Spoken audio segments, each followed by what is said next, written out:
Assalamualaikum, selamat pagi. Bersama kami pada pagi ini, hari ini hari Jumaat. Seperti biasa kita akan bersiaran secara langsung selama 2 jam dari jam 8 hingga 10 pagi. Kita akan bercakap mengenai merealisasikan Belanjawan 2024. Hari ini kita akan bercakap mengenai pembangunan inklusif dan juga ialah belanjawan tema tahun ini.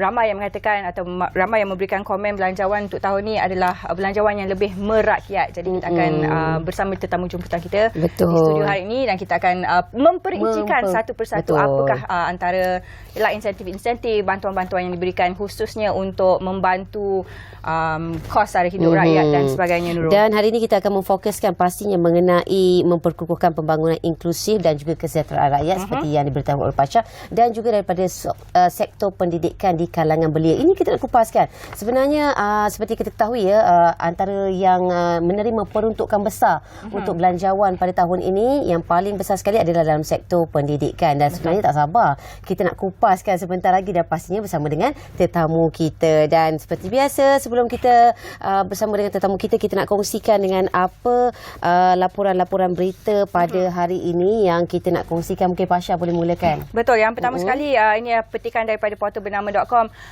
Seperti yang kita tahu, krisis ataupun perang yang sedang berlaku antara Palestin dan juga Israel. Rakyat Malaysia sudah tentunya adalah rakyat yang penuh prihatin. Jadi buat masa sekarang ni, kutipan tabung akaun amanah kemanusiaan rakyat Palestin yang dikendalikan oleh Kementerian Luar kini berjumlah sebanyak 81 juta ringgit dan menghampiri sasaran 100 juta ringgit. Ini menurut kata Perdana Menteri Datuk Seri Anwar Ibrahim. Dan beliau juga memberi jaminan bahawa AAKRP itu akan disalurkan untuk perubatan makanan, minuman serta kemudahan asas untuk rakyat Palestin yang terjejas setakat ini. Dan tabung itu diwujudkan susulan konflik keganasan dan juga pertempuran yang sedang berlaku di semenanjung Gaza. Dan kerajaan juga telah menyumbang sebanyak 10 juta ringgit pada awal permulaan dana tabung berkenaan. Jadi untuk orang ramai juga boleh menyalurkan bantuan jika mungkin terasa kita tidak boleh bantu secara fizikal di sana, kita boleh membantu dari segi kewangan walaupun sikit pun rasanya adalah besar nilainya kepada rakyat Palestin sekarang ni. Betul, itu yang hanya termampu ya. Tetapi di kalangan kita bantuan ini merangkumi segala bentuk ya, Pasha ya. Mungkin daripada segi keuangan ataupun daripada segi doa dan juga perkongsian kita di media sosial yang memperkuatkan lagi tekanan terhadap rejim Zionis khasnya. Dan apatah lagi kita nak kongsikan lagi mengenai kita tahu ya, antara menjadi food security ataupun keterjaminan makanan itu antara isu yang sedang hangat diperkatakan dan antara isu yang sedang dihadapi oleh seluruh warga dunia khasnya. Apatah lagi kan, beras turut memainkan peranan penting dan kita ni pula jenis tak boleh tak makan nasi sehari. Betul, makanan ruji kita kan setiap hari memang kita makan lauk saja pun rasa tak cukup, tak lengkap makanan kita kalau tak ada nasi. Ni tangan ni kalau tak dapat nasi. Okey, dan dalam pada itu ya, kerajaan India pada Rabu iaitu pada semalam telah pun meluluskan ekspor 170,000 metrik tan beras putih bukan basmati ke Malaysia sebagai tanda persahabatan istimewa antara kedua-dua negara. Dan keputusan oleh kerajaan India ini mencerminkan hubungan rapat antara India dan Malaysia serta selaras dengan dasar berterusan India untuk menyokong usaha kerajaan negara-negara sahabat dalam memelihara keterjaminan makanan domestik. Dan ini ya dimaklumkan oleh Menteri Luar Malaysia Datuk Seri Dr. Zamri Abdul Kadir melalui panggilan telefon pada hari yang sama, di mana Dr. Zamri mengucapkan penghargaannya kepada India atas sokongan yang diberikan kepada rakyat Malaysia dalam situasi bekalan makanan. Dan kita sedia maklum ya, antara Malaysia dan India ni mempunyai hubungan yang begitu rapat sekali. Dan mungkin antara hubungan yang baik ini masih lagi diteruskan, meskipun kita sedia maklum India juga ketika ini turut memerhatikan ataupun mencatu bekalan makanan mereka supaya ianya ekspor tidak lagi melakukan sebarang ekspor ke luar negara. Tetapi Malaysia ni antara negara yang mempunyai hubungan yang baik bersama India dan menerima manfaat tersebut. Betul, itu antara ialah perkara baik hubungan diplomatik antara dua negara.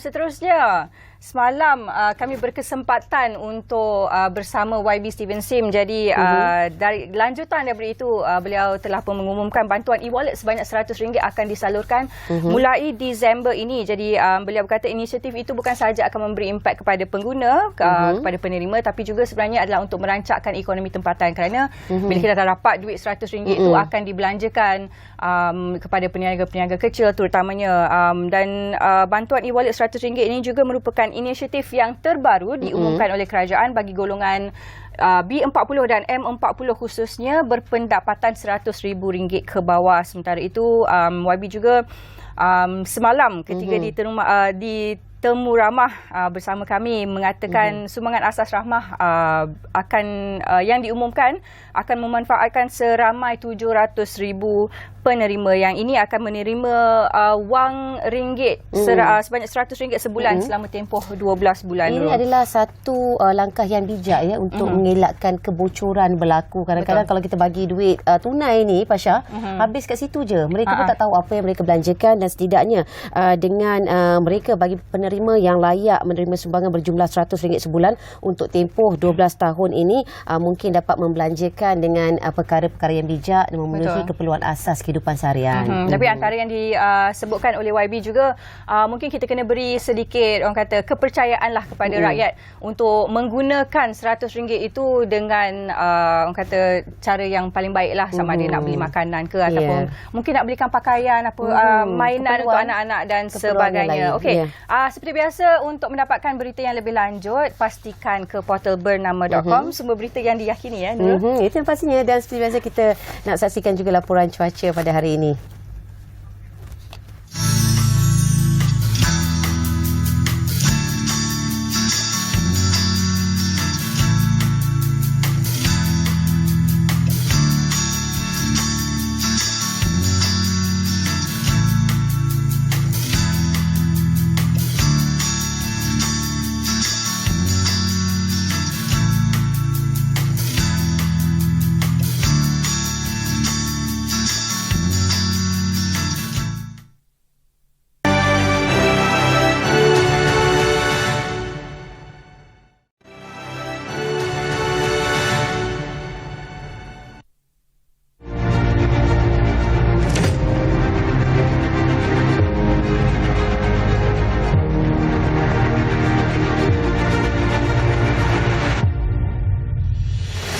Maka mulai tahun hadapan, pendekatan penyasaran semula subsidi akan dilaksanakan secara berfasa.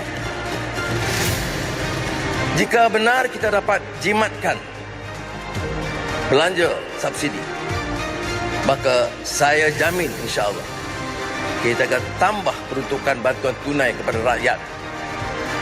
Sumbangan tunai rahmah daripada RM8 bilion sekarang kepada RM10 bilion pada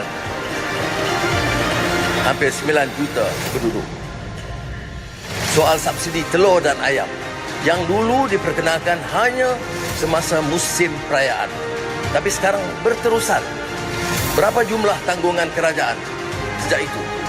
RM3.8 bilion untuk subsidi telur dan ayam.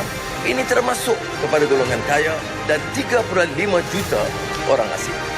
Pendekatan subsidi elektrik bersasar mengikut tahap penggunaan elektrik akan diperkenalkan, dan ini memberi isyarat yang jelas kepada pengguna untuk mempraktikkan kecekapan tenaga dan amalan berjimat dalam penggunaan elektrik harian, termasuk di pejabat-pejabat kerajaan seluruh negara. Rebat bil elektrik sehingga RM40 sebulan kepada isi rumah miskin tegar dengan peruntukan RM55 juta akan diperkenalkan untuk mengurangkan lagi beban walaupun kadar dan tarif elektrik tidak dinaikkan. Kerajaan juga bersetuju mengecualikan bayaran deposit akaun bil elektrik atas nama sendiri. 8,354 tandas di seluruh negara. Dan sejurus seperti itu, untuk tahun ini, KPKT harus memantau keadaan tandas awam. Maka RM150 juta disediakan bagi menyelenggara Tanas Awam. Belanjawan Madani menyediakan 10 juta ringgit tambahan di bawah kumpulan wang amanah rakyat Malaysia luar negeri untuk membela nasib rakyat kita yang menjadi mangsa sindiket penipuan pekerjaan serta kes-kes kebajikan lain di luar negara. Payung Ramah yang telah mencatat kejayaan yang membanggakan atas cetusan ideal marhum Datuk Seri Salahuddin Ayub akan terus diperkasa dengan tambahan penyediaan 200 juta ringgit melaksanakan Payung Rahmah.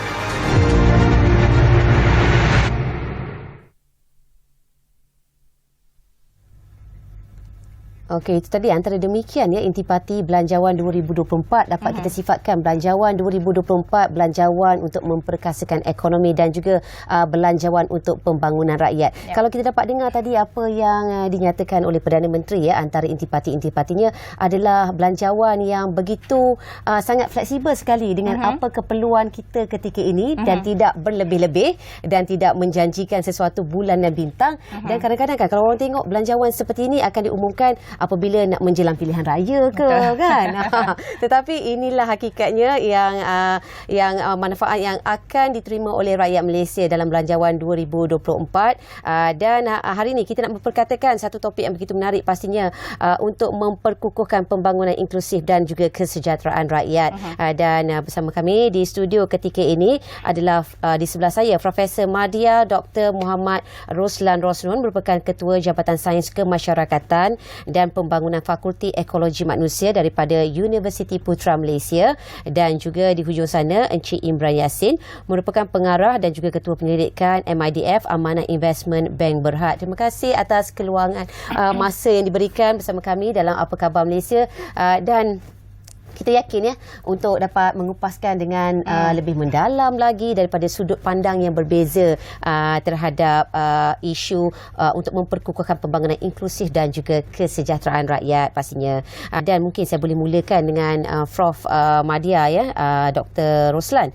Apa yang kita dapat lihat yang diumumkan oleh kerajaan ketika ini adalah kebanyakannya adalah berbalik kepada rakyat dan mungkin ia disebabkan dalam fasa kita selepas pandemik COVID-19 ketika ini kita masih lagi dalam fasa hendak memulihkan kembali ekonomi sendiri, hendak bergerak laju dan pastinya agak terkesan ketika ini adalah rakyat begitu ekoran kos sara hidup yang meningkat disebabkan faktor sekeliling juga sebenarnya. Kita tak boleh nak pandang disebabkan kerajaan ke apa ke tidak stabil politik itu kita tolak ke tepi seketika, tetapi kita kena mencakupi untuk ruangan yang lebih luas lagi iaitu keadaan ekonomi global ketika ini yang di mana kita antara menerima impak daripada kesan tersebut. Dan antara program yang saya tertarik untuk kerajaan berikan kepada rakyat adalah selain daripada bantuan kewangan menerusi SDR dan juga program jualan rahmah. Itu pastinya program yang memberikan impak yang begitu besar sekali kerana difahamkan ya adanya potongan harga sehingga 30% untuk rakyat dan lebih rendah akan diperluaskan ke lebih banyak kawasan DUN di seluruh negara. Dan mungkin bagi pandangan doktor ya, bagaimanakah kerajaan merancang untuk meluaskan lagi program ini terhadap lebih banyak lagi kawasan DUN dan apakah impak yang dijangka akan diterima manfaatnya menerusi program ini khasnya? Okey, terima kasih ya. Assalamualaikum warahmatullahi wabarakatuh. Salam sejahtera, salam madani. So, pertamanya sebelum saya menjawab tentang persoalan itu, saya ingin mengucapkan ribuan terima kasihlah kepada Yang Amat Berhormat Perdana Menteri di atas inisiatif yang telah dilaksanakan berdasarkan kepada Belanjawan 2024 yang bertemakan tentang reformasi ekonomi memperkasakan rakyat. Tetapi dalam kita melihat tentang tema ini adalah kita pun percaya bahawa ia merupakan rentetan daripada dasar kerangka ekonomi madani yang dibawa kepada bajet untuk Belanjawan 2024 ini. Berbalik kepada soalan tadi mengenai tentang belanja rahmah dan sebagainya, saya melihat dalam konteks begini. Dalam soal kita membicara tentang memperkasakan rakyat, kita perlu melihat jauh lagi daripada apa yang telah diberikan. Sebab apa? Kita tidak mahu untuk kita menyelesaikan isu itu hanya jangka masa pendek. Tetapi kita perlu melihat untuk jangka masa yang lebih panjang. Tetapi inisiatif yang diberikan pada hari ini, ia tepat pada masanya untuk membantu dari segi kenaikan harga barang dan sebagainya. Jadi kita memberikan insentif untuk mengurangkan bebanan rakyat pada ketika ini. Dan itu adalah untuk jangka masa pendek itu. Tetapi untuk jangka masa panjang itu, kita perlu mencari satu model baru bagaimana untuk kita memperkasakan tadi ekonomi itu supaya kesejahteraan itu akan berpanjangan. Jadi ini yang perlu kita teliti betul-betul mengenai tentang aspek kesejahteraan rakyat itu. Kalau dahulu kita melihat bahawa banyak plan ataupun belanjawan yang dikemukakan oleh kerajaan kepada rakyat itu, dia memberikan kesan jangka masa panjang. Contohnya, kalau kita melihat kepada kemiskinan sebagai contohnya, adakah hari ini kita benar-benar berjaya mengeluarkan rakyat kita daripada mewarisi kemiskinan tersebut? Jadi inisiatif-inisiatif itu perlu melihat ke arah ini. Kita tak nak bahawa kemiskinan itu berlanjutan untuk tempoh yang agak lama sehingga kemiskinan itu diwarisi pula oleh golongan anak dan sebagainya. Kalau kita melihat dalam konteks yang sebelum ini, kita banyak melihat bahawa bila mana ada inisiatif yang dikemukakan oleh kerajaan itu, ia berjaya sebenarnya untuk memulihkan ekonomi keluarga sebagai contohnya, dengan melalui pendidikan, dengan melalui bantuan-bantuan keuangan untuk permulaan dari segi SME dan sebagainya. So ini perkara-perkara yang berlaku supaya ia memberikan satu kesan jangka masa panjang. Tetapi yang menariknya dalam belanjawan 2024 ini, ada satu perkara yang menarik selain daripada peningkatan kos sara hidup tadi itu dengan adanya belanja rahmah, adalah perkara yang kedua tentang ekonomi madani yang diberikan kepada setiap kampung. Jadi ini merupakan satu inisiatif sebenarnya sebagai pemula untuk gerakan kampung ataupun institusi desa merencana apakah ekonomi mandiri dan terbaik untuk setiap kampung tersebut supaya mereka ini boleh keluar daripada kemiskinan. Jadi maknanya di sini bahawa dengan pemberian sebanyak 50,000 hingga 100,000 duit permulaan yang diberikan kepada kampung itu dan desa dan juga rumah panjang, so ini semua adalah kita katakan sebagai seed money untuk mereka membuat satu inisiatif tentang apakah ekonomi yang sesuai untuk kampung tersebut dan mereka merencana untuk melaksanakannya sehingga ia memberikan satu pendapatan yang bukan untuk individu tetapi untuk satu kampung. Jadi saya menganggap perkara ini adalah sebagai satu permulaan sebenarnya untuk kewujudan lebih banyak koperasi di peringkat kampung. Dan ini adalah perkara yang saya katakan sebagai memperkasakan rakyat. Bila mana kita melihat untuk jangka masa yang lebih panjang, kita bukan hanya melihat kepada one off program saja. Walaupun peruntukan ini diberikan 50 hingga 100,000, tetapi saya kira ia adalah satu inisiatif pemula yang perlu digerakkan oleh semua di peringkat bawahan. Okey, kita nak tanya pada Encik Imran juga daripada segi investment ataupun pelaburan kan, bila kita bercakap tentang pelaburan dalam negara ialah untuk memperkasakan ekonomi, meningkatkan ekonomi negara, kita selalu lihat pada FDI ataupun foreign direct investment.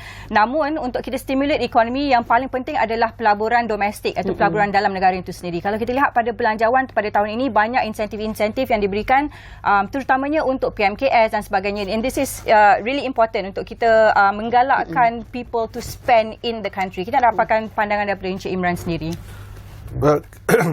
Kita lihat belanjawan ni satu kesinambungan daripada inisiatif-inisiatif atau plan-plan yang dilancarkan sebelum ini seperti National Energy Transition Roadmap, NIMP 2030, 12 Malaysia Plan dan sebagainya. Jadi inisiatif-inisiatif ini adalah satu gerak atau langkah untuk mereformasikan ekonomi negara. ya, kita perlukan FDI, tetapi kita perlu lihat FDI ni dengan domestic direct investment ni, DDI ni, sebagai tangan kanan tangan kiri lah. Dua-dua adalah satu penting untuk melonjakkan ekonomi negara. Jadi untuk FDI masuk perlu ada satu ekosistem, dan ekosistem ini adalah untuk akan diisi oleh domestic investment. Jadi tidak menghairankanlah dalam bajet ini kita dah lihat terdapat banyak insentif-insentif, bukan saja untuk menarik FDI masuk, ia juga banyak insentif untuk menggerakkan lagi-lagi PKMS dan sebagainya, kerana ia perlu ada supply chain tu perlu complete lah, kan. Jadi di situ kita dapat lihat ada usaha untuk merancakkan lagi DDI, tapi di samping itu ini juga akan membuatkan Malaysia sebagai satu destinasi yang lebih menarik untuk FDI masuk. Dan kita juga lihat dari segi umpamanya NETR, NIMP dan sebagainya, ia mereformasikan, menstruktur balik, cubaan untuk menstruktur balik ekonomi negara kepada katalis-katalis pemangkin-pemangkin ekonomi yang barulah. Jadi diharapkan di situ dengan melonjakkan DDI, terbina satu ekosistem untuk FDI masuk. Itu dia. Dan okey, ini kita nak sentuh juga ya, mengenai bajet kesihatan. Kesihatan ni adalah antara bajet yang kedua diperuntukkan oleh kerajaan selain daripada bajet daripada Kementerian Pendidikan, di mana sebanyak 41.2 bilion ringgit berbanding 36.3 bilion ringgit per tahun sebelumnya. Dan sektor kesihatan ni merupakan sektor yang memainkan peranan penting di dalam rakyat, khasnya selepas pandemik COVID-19 yang kita dapat sedia maklumlah sehingga ke hari ini kesihatan tu merosot sentiasa, dan kita juga bersiap sedia untuk berdepan dengan apa sahaja yang keadaan masa akan mendatang. Dan persoalannya, apabila kita melihatkan kerajaan begitu memandang serius mengenai akan kesihatan rakyat Malaysia, dan untuk memperkasakan sektor kesihatan ini khasnya dalam bahagian untuk pembelian ubat, vaksin, selain menaik taraf, fasiliti dan juga menambah baik hospital yang ada, dan juga menambah lagi hospital yang ada sedia kali ini bagi menampung kepadatan yang ada ketika ini. Dan kita nak berbalik kepada plan untuk skim kesihatan madani, dilihat begitu membantu sekali rakyat untuk mengurangkan kadar kesesakan pesakit untuk menuju kepada hospital. Dan bagi Prof sendiri, dan apakah usaha kerajaan ini dilihat pada masa akan datang? Sektor kesihatan ini merupakan satu lagi sektor yang perlu diambil kira tambah nilai, dan ia ini merupakan satu kos yang besar. Adakah caranya, apakah seharusnya kerajaan lakukan untuk sektor ini supaya penggunaan wangnya begitu wisely sekali, supaya ini berbalik kepada rakyat dan memberi impak yang berkesan? Bagaimana? Saya kira dari segi perbelanjaan kesihatan ini, dia bukannya tahun ini saja yang kita memiliki satu belanjawan yang sangat besar mengenai sektor kesihatan. Sebab kesihatan ini sangat penting. Bila kita bercakap soal kesejahteraan rakyat, kita tidak lari dalam membincangkan soal kesihatan. Dan kesihatan ini kalau kita lihat, ia tidaklah berfokus hanya kepada infrastruktur dan juga kepada pembelian ubat dan vaksin semata-mata. Tetapi ia juga ada elemen advokasi, terutamanya dalam kita menangani masalah kesihatan mental. Jadi ini juga terangkum di dalam belanjawan 2024 ini tentang kesihatan mental, tentang apa yang bersifat sosial itu kita panggil sebagai psikososial. Jadi ini elemen yang sangat penting untuk membantu masyarakat untuk memperkasakan bukan setakat dari segi keuangan, tetapi kita juga menokong dari segi aspek sosial, iaitu kesihatan itu sendiri. Itu yang pertama.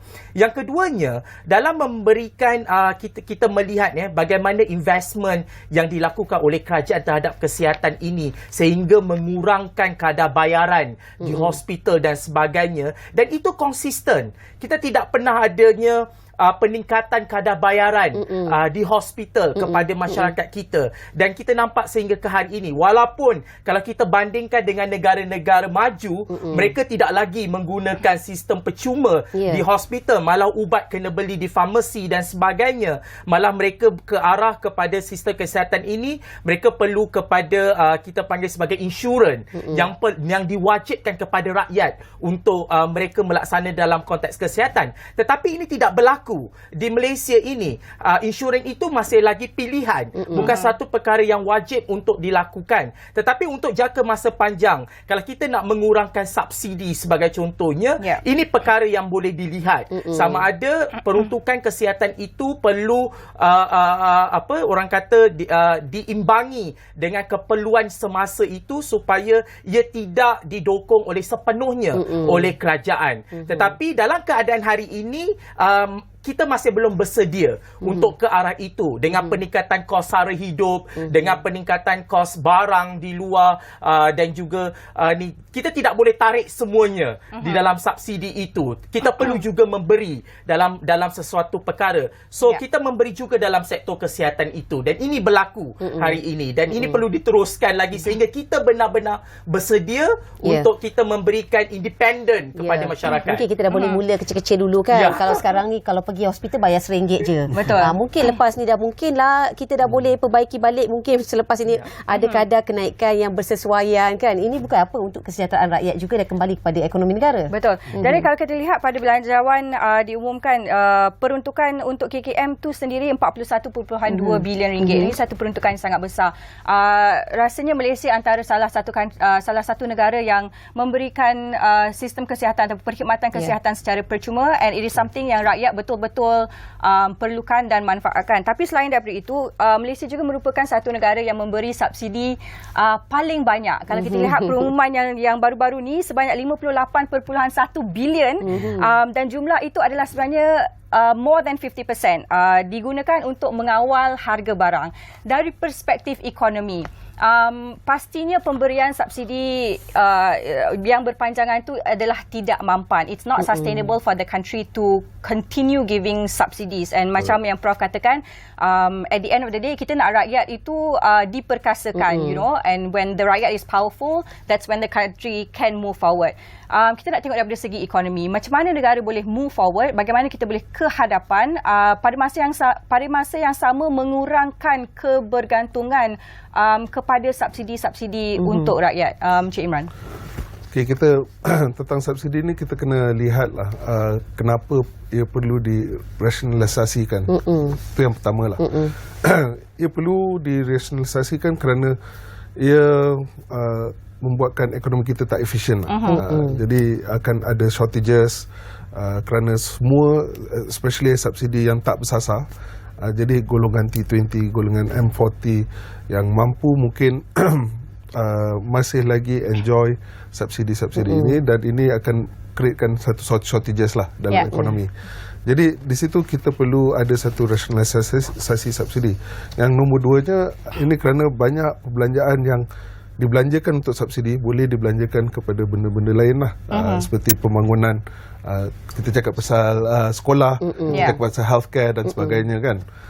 Jadi kita perlu efficient allocation of resources lah, kita katakan kan. Jadi perlu ada rasionalisasi, tapi dalam pada itu pula kita perlu lihat keadaan semasa. Keadaan semasa ekonomi amat mencabar, harga barang naik begitu meningkat. Lebih-lebih lagi food inflation lah. Walaupun CPI kita dalam lingkungan 3%, tapi food inflation kita lebih kepada 5%. Sebelum pandemik, food inflation kita dalam lingkungan 3% saja. Jadi rakyat rasa bukan saja daripada golongan B40, M40 juga terasa. Jadi di situ kita perlu ada gradual phase out of subsidi lah. Seperti Prof cakap tadi, langkah kecil-kecilan perlu lebih gradual, tetapi perlu secara bersasar jugalah. Daripada situ mana golongan yang memerlukan subsidi akan dapat subsidi, tapi golongan yang mampu tidak perlu ada subsidi lah. Dari situ savings yang kita dapat dari situ kita boleh salurkan kepada subsidi yang lebih bantuan yang lebih besar atau kepada pembangunan yang lebih baik, dan ini akan membolehkan investment pada negara untuk melonjakkan ekonomi. Tetapi apa yang mungkin membimbangkan sikit adalah mekanisme subsidi bersasar ni lah.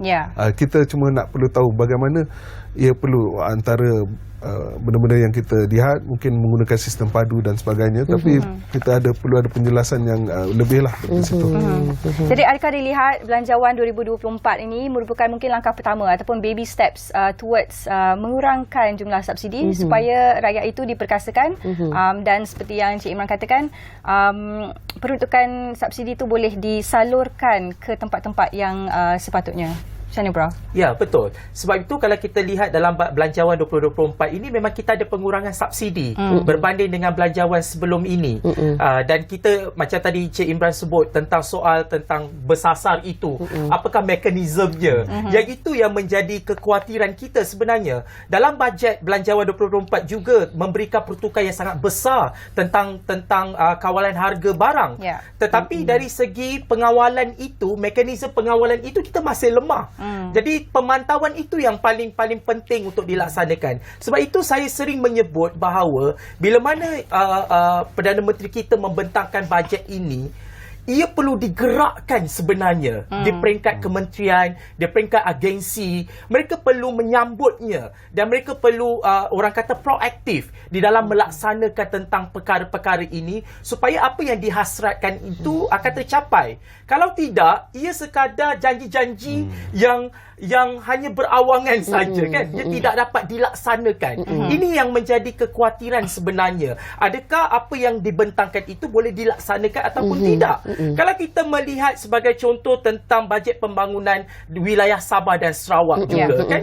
Yang kita lihat bahawa satu peruntukan yang agak besar diberikan kepada Sabah dan Sarawak. Tetapi kalau kita lihat dalam keadaan semasa, mereka hanya baru menggunakan 50% sahaja dari segi bajet pembangunan 2023. Sedangkan kita ada baki 2-3 bulan lagi untuk berakhirnya 2023. Tetapi adanya penambahan bajet untuk 2024. Jadi ini perkara yang kita perlu fikirkan juga. Adakah kita betul-betul utilize tentang apa yang diberikan dan adakah ia benar-benar sampai kepada rakyat, dan adakah pengawalan ataupun kita kata mekanisme dari segi penilaian, pemantauan itu semua benar-benar dilaksanakan oleh agensi-agensi yang terbabit. Jadi mereka ini perlu menggerakkannya.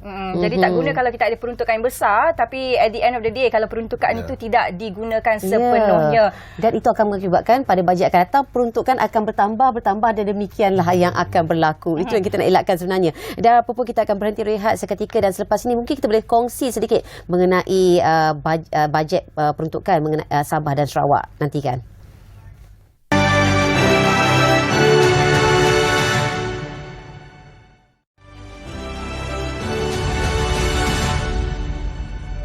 Kerajaan bersetuju untuk memberikan diskaun bayaran balik pinjaman PTPTN bermula 14 Oktober 2023 sehingga 31 Mac 2024. Pertama, diskaun 10% atas baki hutang untuk penyelesaian penuh pinjaman.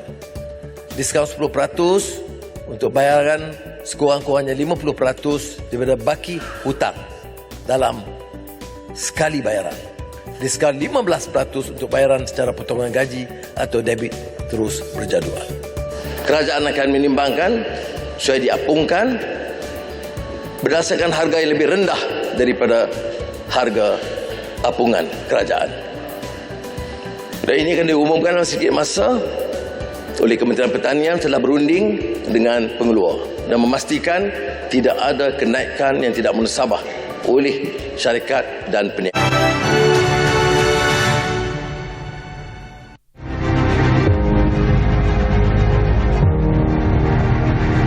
Komuniti tumpuan orang asli diperuntukkan 333 juta ringgit. Satu penambahan daripada tahun lalu. Ini pelaksanaan projek sosioekonomi, prasarana perkampungan orang asli dan pemberian bantuan sosial. RM28 juta untuk pembangunan usahawan orang asli serta penanaman semula ladang orang asli dan tempatang Padang, Perak dan Hulu Langat, Selangor.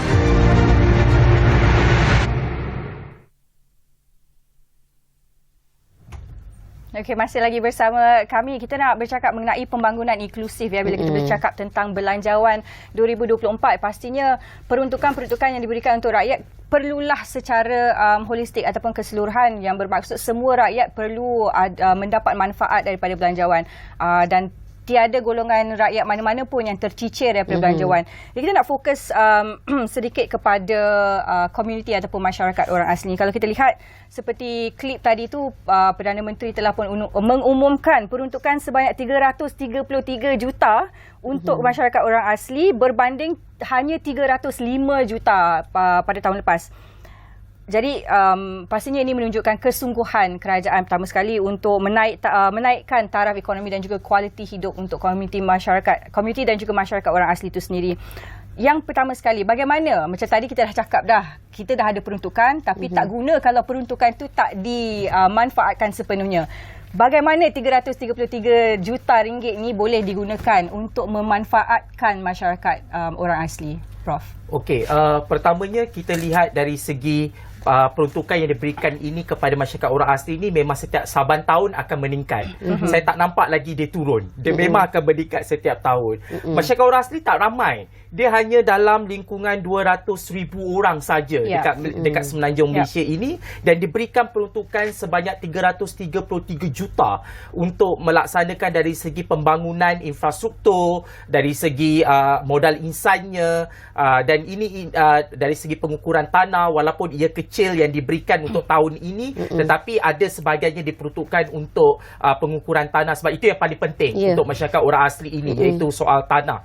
Tetapi dalam kita melihat tentang perkara ini, kita juga perlu memperlihatkan tentang sebenarnya kita tidak ada data yang begitu konkret mengenai tentang apa yang telah dilaksanakan sebenarnya.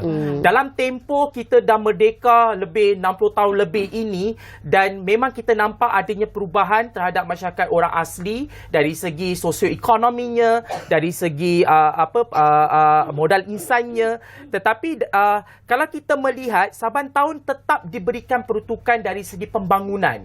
Dan apakah selama ini yang duit diperuntukkan itu tidak mencukupi untuk melaksanakan pembangunan asas? Contohnya jalan raya, rumah yang diberikan kepada masyarakat orang asli, dan sebenarnya sudah sebanyak mana telah dilaksanakan sehingga kini. Yang itu datanya saya tidak berapa pasti sebab tidak ada untuk ditonjolkan di sini. Tetapi 333 juta ini kalau benar-benar dilaksanakan sebaiknya, sebenarnya ia akan memberikan satu ruang dan peluang kepada masyarakat orang asli ini untuk sejahtera dari segi kualiti hidupnya.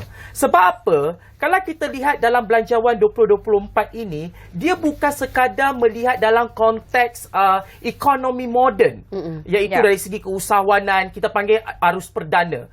Bukan itu saja, tetapi ia juga memperlihatkan dalam konteks kita juga memberikan peluang kepada masyarakat orang asli untuk bekerja sebagai ranger. Dan ini adalah salah satu kita kata sebagai ekonomi tradisi sebenarnya, sebab mereka mempunyai ilmu pengetahuan terhadap alam, terhadap alam sekitar.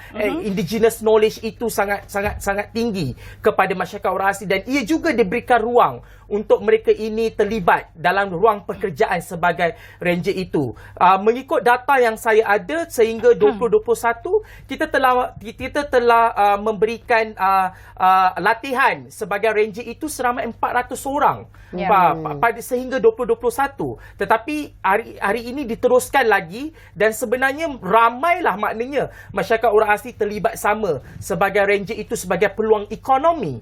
Dan itu yang kedua. Yang ketiga juga, seperti mana yang saya sebut di awal tadi, hari ini dalam Belanjawan 2024 diberikan juga tentang Desa Lestari, program Desa Lestari, program kita panggil sebagai pemberian inisiatif kepada komuniti kampung dengan seed money 50,000 hingga 100,000 untuk mereka memikirkan tentang apakah ekonomi yang terbaik untuk kampung mereka, untuk mereka memperkasakan masyarakat kampung. Ini juga adalah inisiatif yang digerakkan sebenarnya untuk masyarakat orang asli untuk bangun dan untuk mereka ini diperkasakan sehingga mereka boleh keluar daripada kemiskinan. Sebab kalau kita lihat data kemiskinan, memang majoritinya masyarakat orang asli berada dalam kelompok kemiskinan. Betul. Jadi ini yang menggusarkan kita sebab ia tidak keluar daripada kelompok itu. Jadi sebab itu kita perlu memikirkan inisiatif yang lebih drastik dan ini JAKWA perlu merencana Mainkan sebenarnya peranan, bagaimana untuk memastikan masyarakat orang asli keluar daripada kelompok Okey, kemiskinan. kita sentuh mengenai JAKWA ya, itu Jabatan Kemajuan Orang Asli perlu melakukan sesuatu lebih proaktif untuk pembangunan orang asli, dan mungkin Cik Imran boleh kongsikan apakah tindakan atau langkah-langkah efisien yang terus membuatkan orang asli ini lebih berkedepan lagi. Antara mungkin langkah, of course, salah satunya education. Education adalah satu langkah yang amat penting. Jadi kita boleh fahamkan mungkin kenapa sukar untuk memberi education yang lebih mendalam kepada orang asli, kerana tiada infrastruktur. Sekolah mungkin tak ada, jalan tak ada. Jadi mungkin ini antara yang infrastruktur yang perlu, kata basis. Jadi dengan ada infrastruktur seperti itu, boleh naikkan, memberi peluang untuk education, memberi education kepada anak-anak orang asli untuk keluar daripada kemiskinan dan sebagainya. Membina ekonomi di desa-desa, di kampung-kampung dan sebagainya. Itu juga adalah langkah-langkah yang diperlukan, dan menyenangkan orang-orang asli untuk mungkin berniaga di pekan-pekan dan sebagainya. Jadi ini semua adalah antara perkara yang mungkin boleh dilakukan untuk melonjakkan ekonomi untuk orang-orang asli. Mungkin TVET juga perlu diperkasakan di kawasan untuk penempatan asli juga ya. Kalau kita lihat dalam belanjawan ni pun ada daripada 333 juta ringgit itu, sebanyak 28 juta ringgit diperuntukkan untuk mempergiatkan lagi program pembangunan usahawan orang asli, dan juga penanaman semula ladang orang asli, antaranya di Batang Padang Perak serta Hulu Langat Selangor. Kalau dilihatkan dari segi ekonomi itu sendiri, dan bila kita bercakap dalam konteks pembangunan inklusif, kenapa pentingnya untuk kita tidak orang kata exclude mana-mana komuniti? Kenapakah dalam konteks ekonomi dan juga dalam konteks pembangunan inklusif itu, kenapa pentingnya untuk kita bila kita membangunkan semua lapisan rakyat itu semua sekali, Cik Imran? Dia sebab dia ada pepatah atau idiom English lah, some of his part is bigger than some of the parts kan. Jadi dengan dengan pembangunan inklusif, seluruh sektor of the economy, seluruh sektor of the population dapat naik dan dapat melonjak. Dengan ini ekonomi akan melonjak dengan lebih pantas.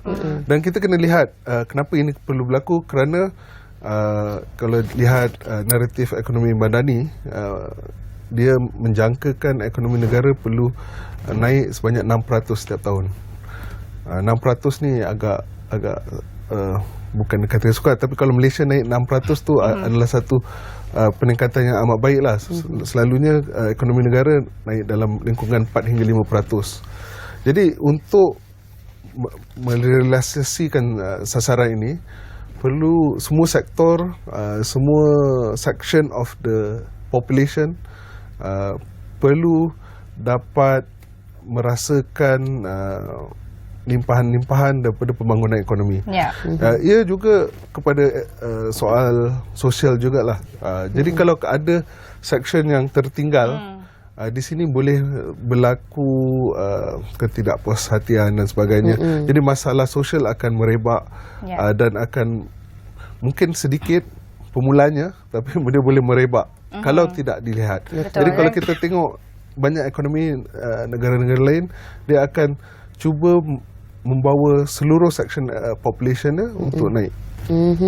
Okey, dan kali ini kita nak sentuh juga mengenai belanjawan untuk Sabah dan Sarawak, ya, iaitu sebanyak 12.4 bilion diperuntukkan untuk Sabah, 6.6 bilion, dan Sarawak 5.8 bilion. Dan kali ini, tahun ini merupakan 1 bilion pertambahan berbanding bajet yang terdahulu, dan ini merupakan satu yang ditunggu-tunggu, dan disifatkan bajet ini akan memberikan impak pembangunan menyeluruh kepada Sabah dan Sarawak, dan khasnya dengan projek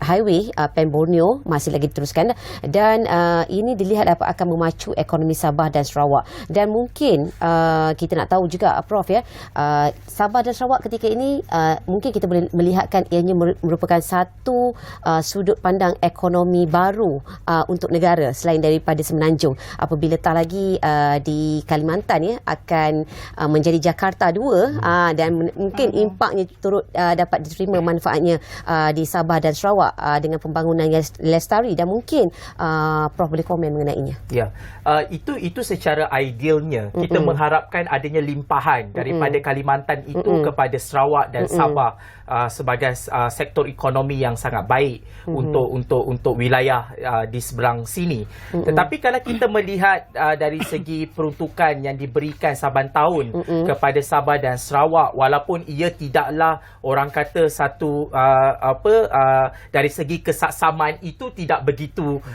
ketara berbanding dengan belanjawan yang diperuntukkan yang sangat besar di Semenanjung berbanding di Sabah Sarawak. Kalau kita lihat pada tahun 2024 ini diperuntukkan hampir 90 bilion sebenarnya untuk pembangunan itu di Sabah, manakala di Sarawak juga hampir 7.2% peruntukan itu diberikan kepada Sabah dan kepada Sarawak untuk projek pembangunan itu. Tetapi apa yang menggusarkan saya mengenai tentang pembangunan di Sabah dan Sarawak ini adalah bila mana peruntukan yang begitu besar diberikan kepada mereka ini untuk mereka membangunkan dalam konteks ekonomi, peluang pekerjaan dan sebagainya, ia agak perlahan sedikit berbanding di Semenanjung. Sebab itu perlunya gerakan yang kita kata sebagai reformasi ekonomi yang berada di Sabah dan Sarawak itu, supaya ia boleh lebih banyak merancakkan lagi dari segi ekonomi di Sabah dan Sarawak. Sebab semua orang sedia maklum bahawa Sabah dan Sarawak itu dari segi oil and gasnya itu adalah perkara utama yang berada di sana. Malah itu juga yang diberikan limpahan kemewahan kepada Semenanjung melalui oil and gas itu, tetapi ia tidak nampak bagaimana masyarakat komuniti Sabah dan Sarawak itu mendapat manfaat daripada apa yang sepatutnya. Sebab itu dalam belanjawan 2024 ini saya rasa ia sebagai pemula sebenarnya untuk kita merealisasikan MA63 itu, untuk kita benar-benar memberikan hak dan kesamarataan dari segi kek ekonomi itu kepada Sabah dan Sarawak. Sebab itu ekonomi di Sabah Sarawak itu perlu lebih agresif sebenarnya. Kita perlu mencari dan mencipta sebenarnya peluang pekerjaan baru ataupun industri baru dan menarik pelabur luar untuk datang ke Sabah dan Sarawak dengan melihat apakah potensi yang ada di sana untuk sebenarnya boleh kembangkan. Dilaksanakan di peringkat Sabah dan Sarawak. Saya nampak begitu sebenarnya. Tetapi ia agak perlahan sedikit. Kita tidak tahu mengapa, sedangkan sebenarnya mereka itu boleh memacu sebenarnya ekonomi Sabah dan Sarawak tu. Okey, di akhir segmen kita ni bersama Prof dan juga Encik Imran, mungkin nak kongsikan sedikit pandangan dan juga harapan bila kita bercakap mengenai belanjawan 2024 ni, terutama sekali dalam konteks pelaburan domestik itu sendiri, Encik Imran. Apa yang diharapkan? Antara, kita dah lihat bagaimana belanjawan 2024 ni memberi begitu banyak insentif kepada PKMS terutamanya, tapi syarikat-syarikat domestik untuk melabur, untuk meningkatkan DDI negara, dan seperti saya cakap tadi, untuk membina satu ekosistem untuk bagi menarik balik pelabur-pelabur FDI. Jadi apa yang diharapkan adalah utilization kepada geran-geran, loan-loan dan sebagainya yang disediakan oleh DFI dan sebagainya. Kerana kita sedia maklum, ada saban tahun ada utilizationnya tak sampai ke 100% lah. Jadi diharapkan entrepreneur, PKMS, syarikat PKMS dan sebagainya, usahawan dan sebagainya ambil peluang ini pada pertolongan, bantuan yang diberikan oleh kerajaan untuk meningkatkan lagi perniagaan mereka. Dan Prof, mungkin Prof boleh komen sedikit sebanyak harapan daripada Belanjawan 2024 khasnya untuk memperkukuhkan pembangunan inklusif dan juga kesejahteraan rakyat ketika ini secara ringkasnya.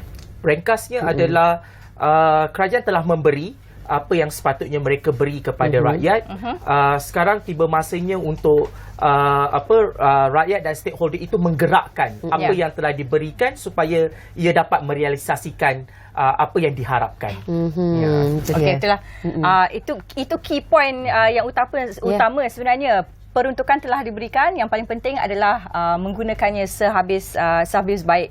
Okey, kita nak berterima kasih kepada Profesor Madya, Dr. Muhammad Roslan dan juga Encik Imran sudi bersama kita untuk kita membincangkan, mungkin bahaskan sedikit jugalah kan apa yang telah dibentangkan dalam Belanjawan 2024 ini. Kita akan berhenti untuk berehat seketika dan seterusnya bersama teman penyampai dari Bilik Berita akan kembali selepas ini.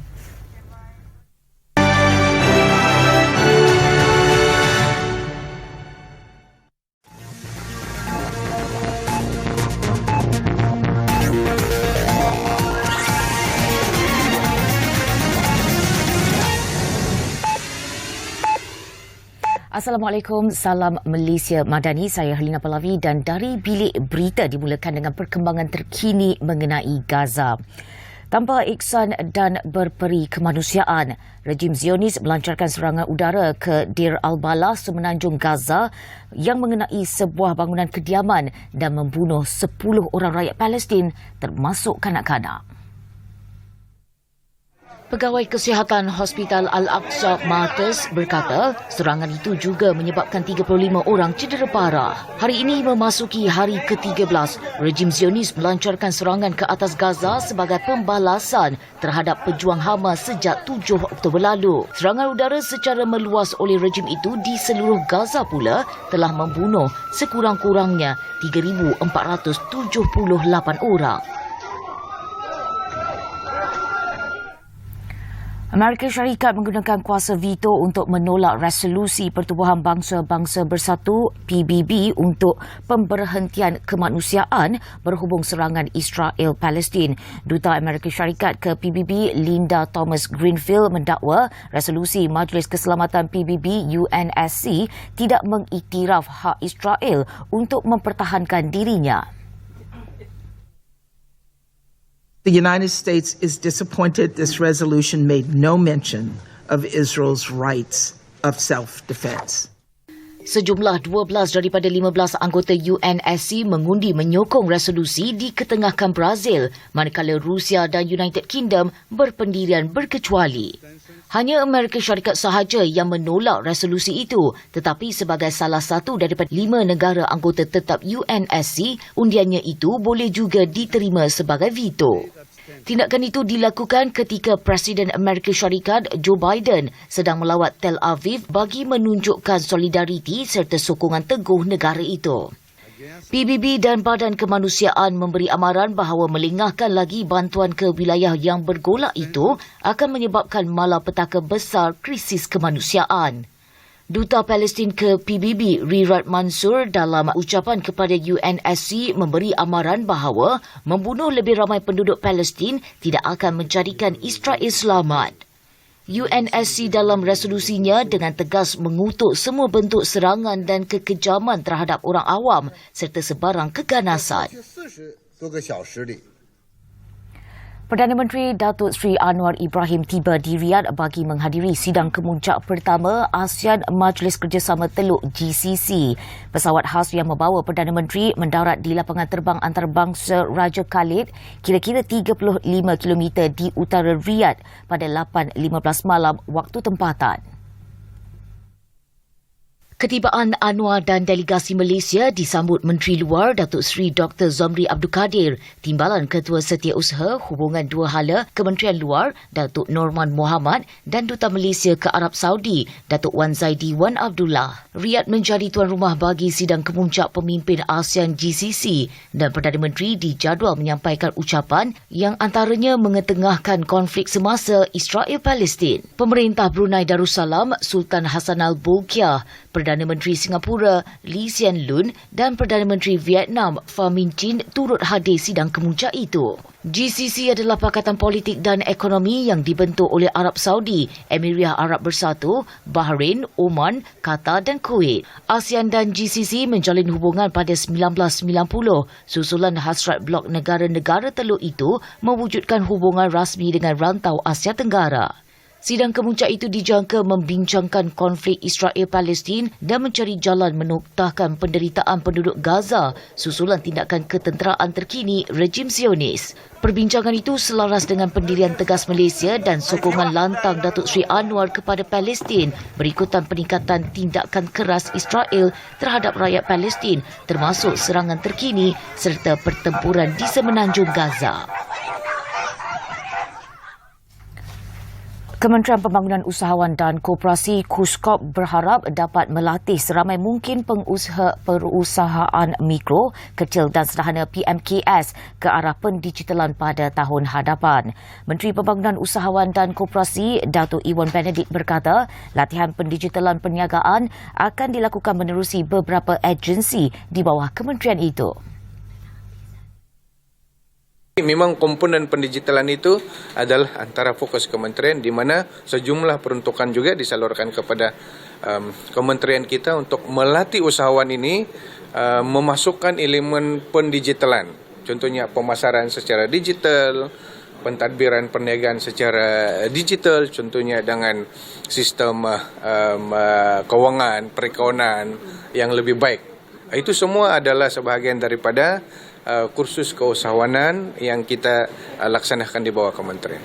Beliau berkata demikian kepada pemberita selepas program Jendela Fikir bertajuk Belanjawan 2024. KUSKOP merealisasikan ekonomi madani terbitan bernama Radio.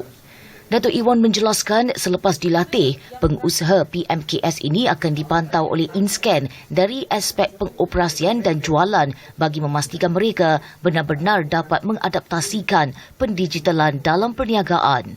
Ada yang bersifat jangka pendek beberapa hari, tetapi pemantauan itu ada yang modul, contohnya Bumi Putra Business Coaching. Itu modulnya sampai 1 tahun kerana selepas mereka dilatih di bilik latihan, mereka akan dipantau oleh InScan bagaimana mereka gunakan apa yang mereka belajar di bilik kuliah itu kepada perniagaan mereka. Pada pembentangan Belanjawan 2024, Perdana Menteri Datuk Seri Anwar Ibrahim mengumumkan sejumlah 100 juta ringgit akan diperuntukkan bagi menyediakan geran pendigitalan sehingga RM5,000. Peruntukan itu bakal memanfaatkan lebih 20,000 usahawan perusahaan kecil dan sederhana serta pengusaha mikro. Selain itu, sejumlah 900 juta ringgit dana pinjaman di bawah Bank Negara Malaysia juga disediakan untuk menggalakkan syarikat PKS meningkatkan produktiviti perniagaan melalui otomasi dan pendigitalan. Institut Penyelidikan Perubatan IMR yang ditubuhkan pada 1900 telah menjadi mercutanda kecemerlangan dalam ilmu perubatan dan sains perubatan di Malaysia. Menteri Kesihatan Dr. Zaliha Mustafa berkata, sejak penubuhannya, institut itu menjadi peneraju dalam bidang penyelidikan yang membentuk masa depan kesihatan rakyat negara ini. Pada tahun 2022, IMR telah menjalankan 183 penyelidikan, 373 pembentangan hasil penyelidikan dan 148 buah penerbitan, yang mana 135 daripadanya melibatkan penerbitan di peringkat antarabangsa. Beliau berkata demikian pada majlis perasmian Hari Terbuka IMR 2023 di Shah Alam Selangor semalam. Sultan Selangor, Sultan Sharafuddin Idris Shah berkenan berangkat merasmikan acara itu yang diadakan sempena ulang tahun IMR ke-123 di Institut Kesihatan Negara Setia Alam. Selain daripada penyelidikan, Dr. Zaliha berkata IMR turut menjalankan kira-kira 300,000 ujian diagnostik setiap tahun bagi mengenal pasti penyakit atau keadaan kesihatan. Penyelidikan mengenai Wolbachia yang diketuai pakar penyelidik entomologi perubatan IMR, Dr. Nazni Wasi Ahmad, mendapat pengiktirafan daripada Pertubuhan Kesihatan Sedunia dan tonggak utama menangani masalah AIDS di peringkat global.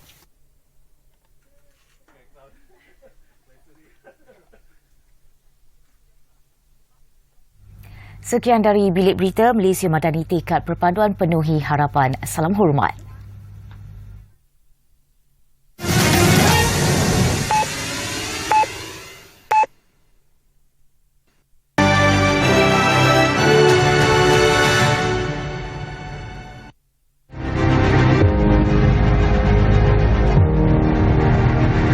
Bagi memudaya semangat kesukarelawan dalam kalangan belia 18-20 tahun, kerajaan akan menerapkan konsep Pay It Forward.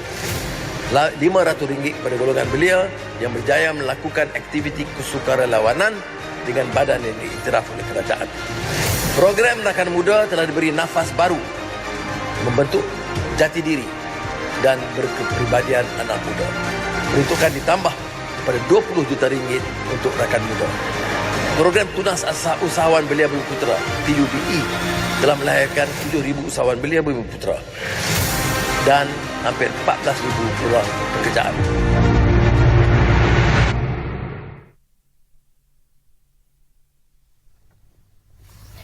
Baik, itu dia tadi sedikit petikan pengumuman daripada Perdana Menteri mengenai Belanjawan 2024 yang memfokuskan banyak kepada golongan belia dan juga yang paling penting sekali adalah dalam sektor pendidikan itu sendiri. Jadi untuk topik kita yang seterusnya, hadiah kerajaan buat belia perkasa pendidikan. Bersama kita di studio pada pagi ini kita ada Dr. Sharifah Sofia Sheikh Zainuddin yang merupakan tinggal pula dah kat atas meja. Pencara kanan komunikasi dan media baru, Fakulti Bahasa Moden Komunikasi daripada Universiti Putra Malaysia, dan juga di belah kiri Cik Sarah Anisha Rohmat, Ahli Parlimen Belia Negeri Selangor dari Jawatan Kuasa Pendidikan dan Kerjaya. Kiranya dua orang tetamu yang mungkinlah paling arif lah untuk kita bercakap mengenai pendidikan dan juga belia. Jadi untuk segmen kita yang pertama ni, kita nak fokuskan lebih kepada pendidikan. Mungkin kita mulakan dululah dengan sedikit pandangan secara amnya berkenaan peruntukan sebanyak RM16.3 bilion ni berbanding pada RM15.3 bilion pada tahun 2023. Mengikut pandangan Dr. Sharifah, bagaimana peruntukan ini boleh digunakan secara orang kata terbaik? Okey, Assalamualaikum. Terima kasih, selamat pagi. Terima kasih, nak berterima kasihlah kerana mengundang saya pada pagi ini untuk membicarakan topik kita hari ini berkenaan Belanjawan 2024, hadiah kerajaan buat belia untuk perkasakan pendidikan. Kalau kita tengok umum tahu ya berkenaan dengan Belanjawan 2024 yang telah dibentangkan baru ini oleh Perdana Menteri kita Datuk Seri Anwar Ibrahim, yang kalau kita tengok dari segi belanjawan tersebut terdapat peningkatan positif ya dari segi peruntukan belanjawan daripada 2023 dan kepada belanjawan 2024. Kalau kita tengok pada belanjawan 2023 tu, kalau kita teliti semula pada masa itu lebih memfokuskan lebih kepada agenda pembangunan Malaysia Madani itu sendiri. Kerana pada masa itu kita masalah negara berdepan dengan krisis ekonomi dan juga masalah kewangan krisis negara, dan juga kalau kita tengok pada 2023 bajetnya lebih kepada memberi subsidi kan kepada rakyat dari segi sosial dan juga pembangunan.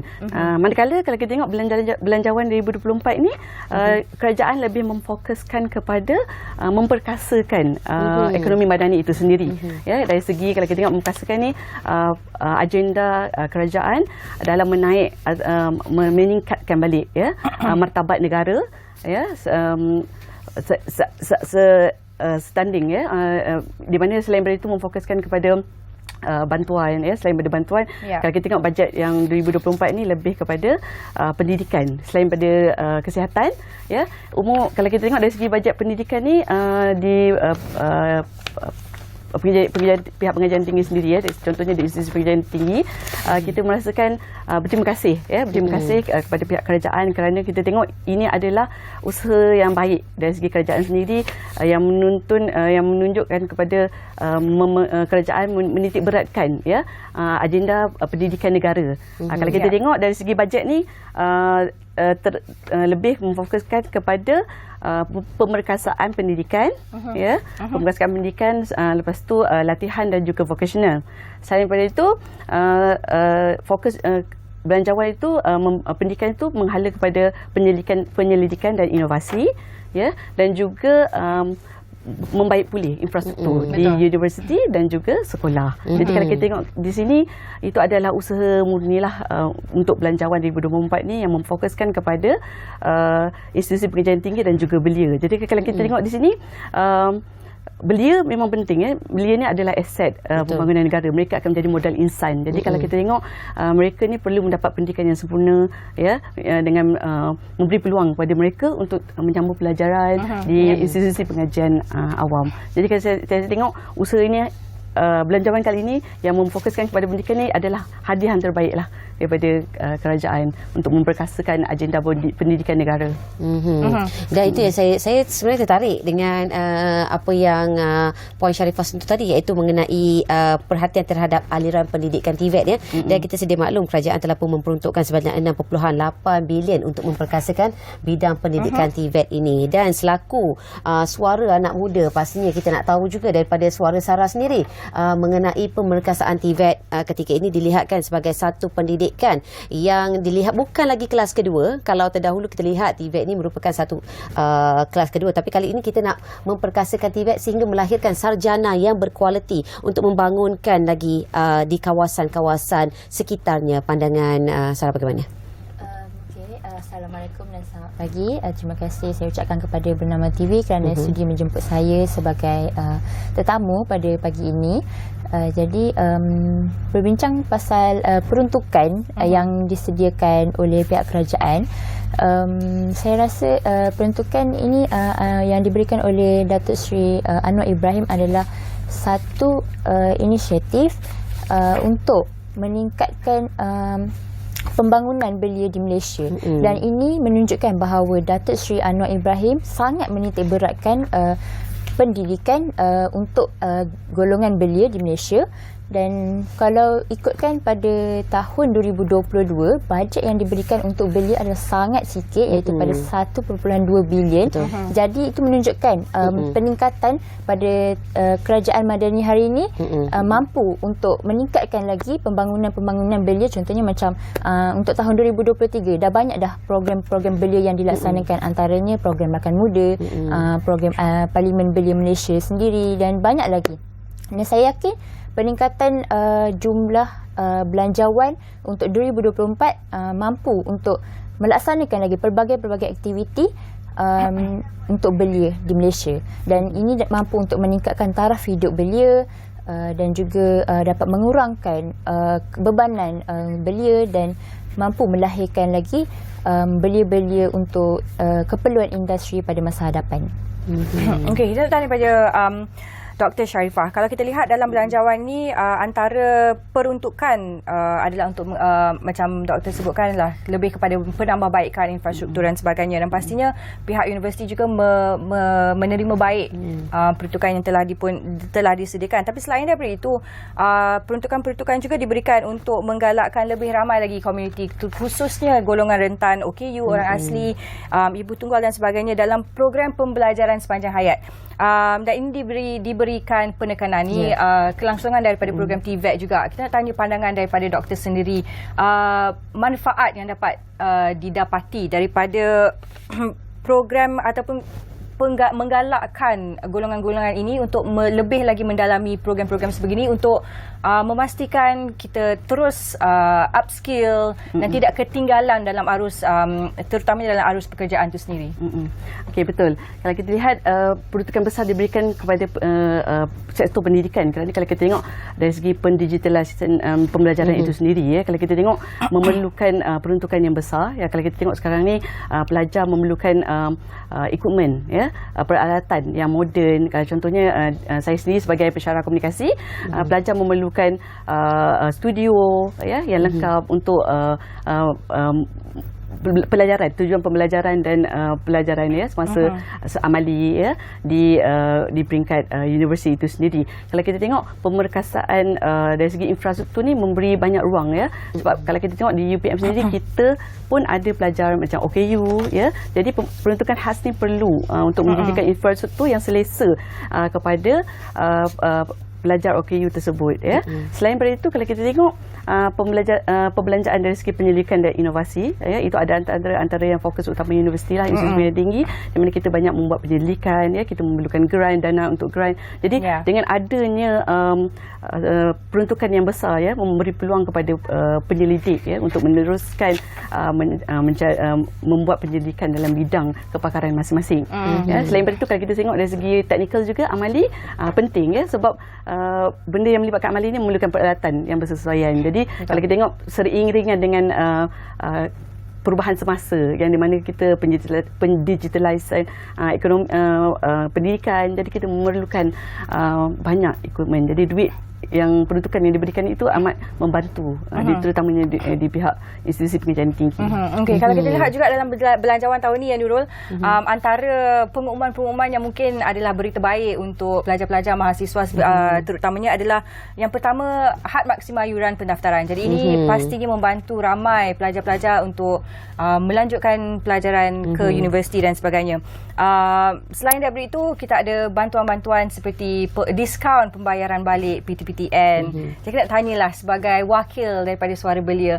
Pertama sekali, memang kita ada masalah di mana ramai graduan-graduan yang mempunyai mungkin kesulitan untuk membayar balik. Diskaun bayaran balik PTPTN ni ialah satu masalah yang berlarutan bertahun-tahun. Namun ada mekanisme-mekanisme yang membolehkan mahasiswa ataupun graduan untuk membayar balik, ada potongan gaji dan sebagainya, ataupun boleh bayar secara ansuran walaupun sedikit setiap bulan tu boleh dibayar balik. Mungkin daripada perspektif seorang belia sendiri, apakah sebenarnya permasalahan yang dihadapi oleh graduan-graduan setelah kita dah habis belajar, masuk ke alam pekerjaan untuk kita nak bayar balik duit PTPTN ni? Kerana duit PTPTN ni penting, bila you dah bayar balik, dia akan disalurkan semula kepada pelajar-pelajar yang lain pula. Pandangan daripada Cik Sarah. Okay, pada pandangan saya, pinjaman sekarang rakyat Malaysia mempunyai 33.4 juta orang, and then jumlah peminjam PTPTN adalah sebanyak 3.6 juta. Jadi pada awalnya mengapa mereka ni mengambil pinjaman PTPTN? Sudah tentu adalah kerana faktor ekonomi yang mereka sedang hadapilah.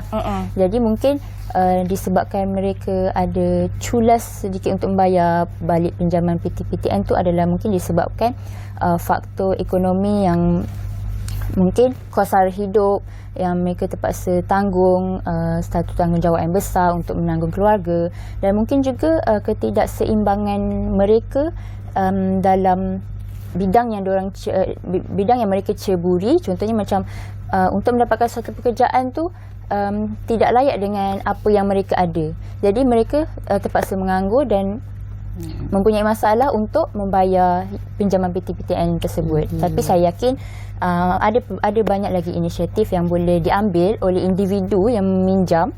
Mungkin mereka boleh berbicara, berkomunikasi secara terbuka dengan pihak universiti dan juga pihak PTPTN untuk mencari penyelesaian terbaik bagi menyelesaikan masalah pinjaman PTPTN ni. Itu pastinya mencari penyelesaian terbaik untuk mengatasi masalah pinjaman PTPTN. Kerana kita dapat lihat rata-ratanya ketika ini bayaran pinjaman PTPTN ni mengalami permasalahan saban tahun. Betul. Kerana ianya tidak dijelaskan mengikut tempoh yang ditetapkan.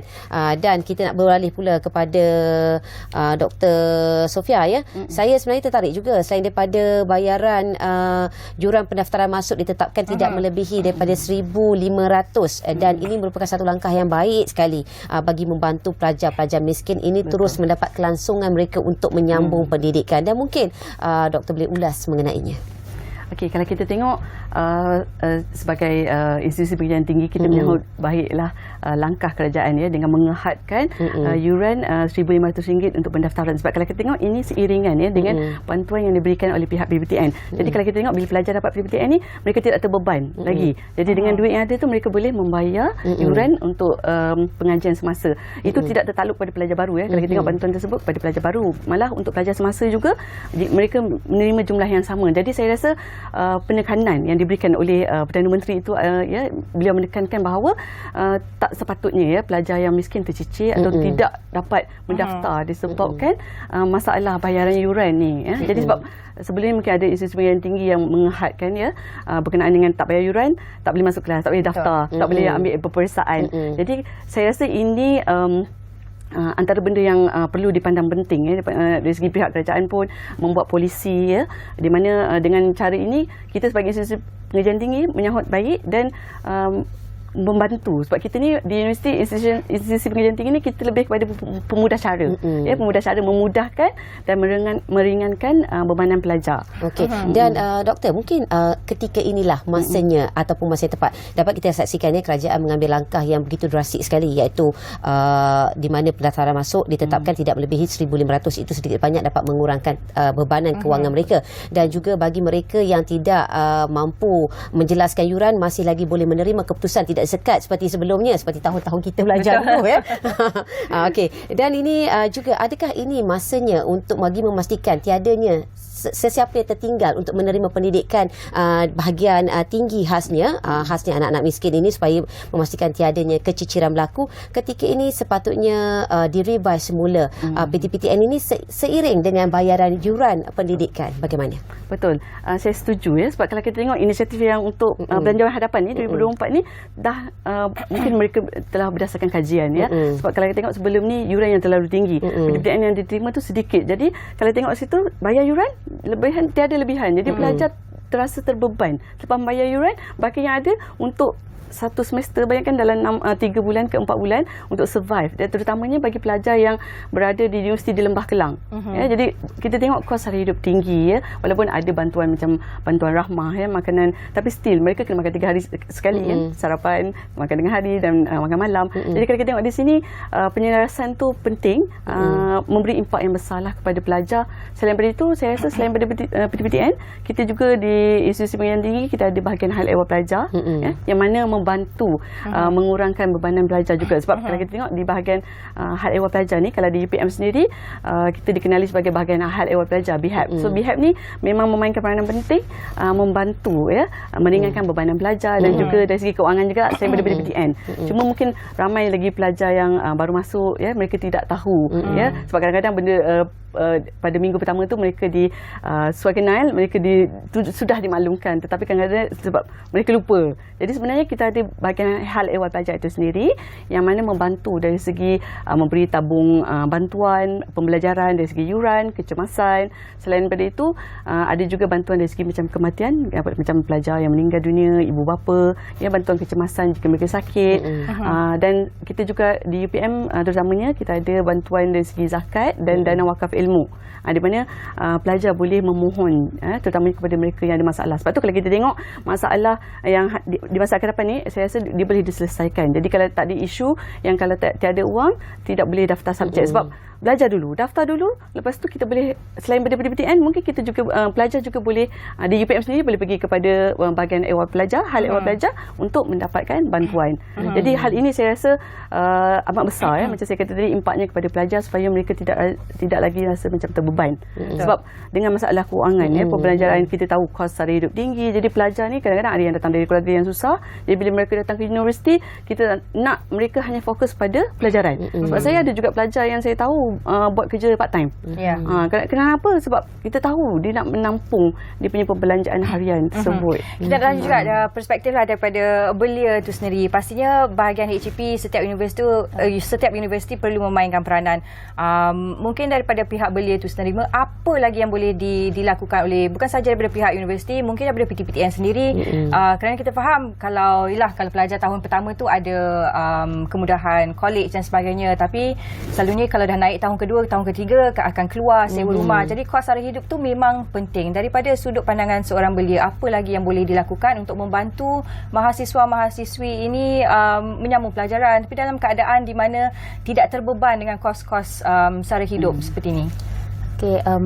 Kalau bagi saya, pihak universiti mungkin boleh menyediakan satu program beasiswa untuk mahasiswa-mahasiswa di universiti, dari segi memberi beasiswa dan juga pembiayaan untuk menampung mereka punya yuran pengajian.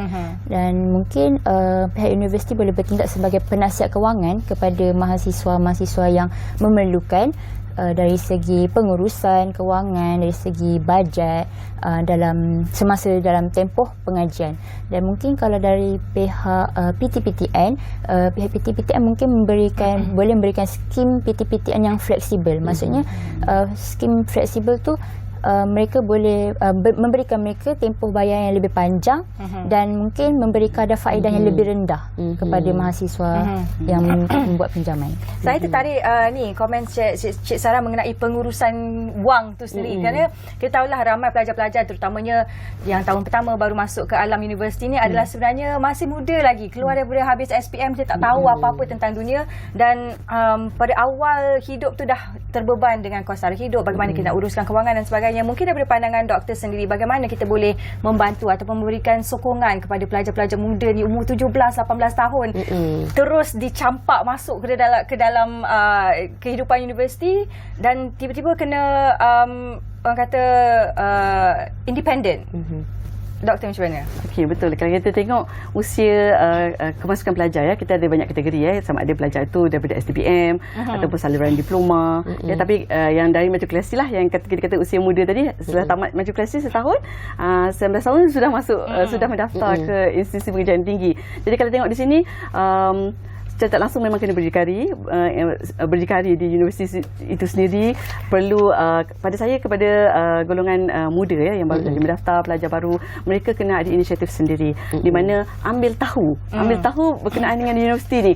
Sebab kalau kita tengok peranan mereka ni dari awal, kalau mereka minggu pertama, macam kita pun baru saja habis minggu suai kenal, kita dah masuk minggu kedua sekarang ni.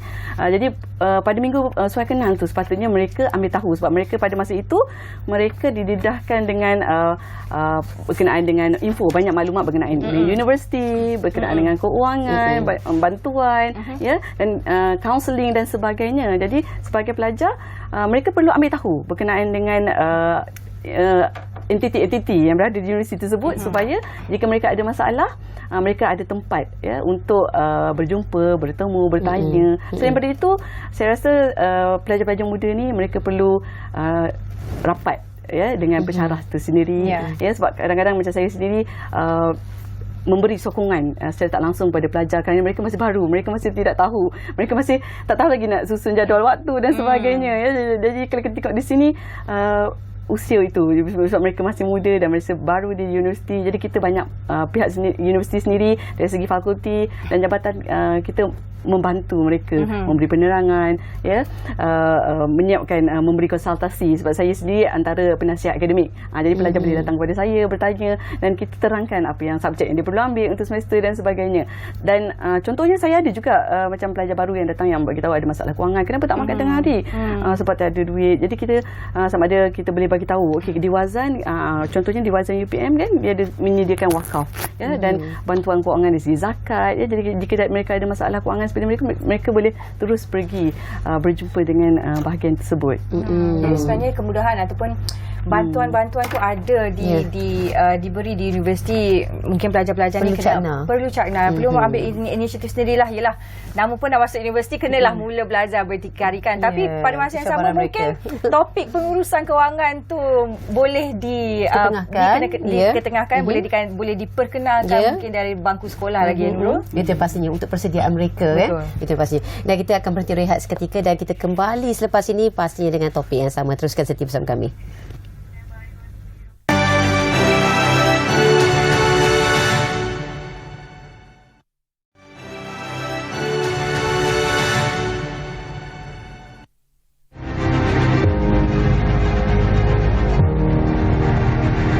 Sukacita saya mengumumkan Pusat Pengajian Kecerdasan Buatan pertama negara, iaitu Fakulti Kecerdasan Buatan AI di UTM dengan peruntukan awal 20 juta ringgit.